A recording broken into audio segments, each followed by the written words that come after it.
Ini anggota Komisi 6 mitra dari Kementerian Perdagangan. Pak Sekjen, Pak Dirjen, Bupati Aceh Tengah, ya, Pak Hadi, staf khusus saya,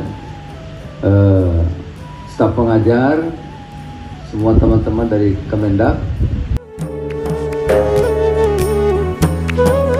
Kepada seluruh wisuda angkatan ke-4 Akademi Meteorologi dan Instrumentasi Pusat Pendidikan Paten Aparatur Perdagangan Kementerian Perdagangan Republik Indonesia, dan kami berharap kepada para lulusan agar dapat berkontribusi dan merealisasikan bidang ilmu dalam peruntukan tertib ukur di Indonesia sebagai alat ukur.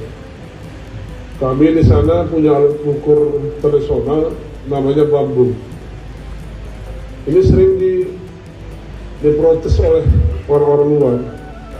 Bambu itu isinya 2 liter. Tapi dahulu masa-masa tahun 80-an tetap ditera dia.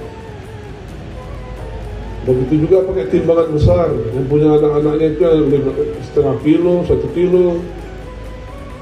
Nah ini setiap tahunnya ditera juga.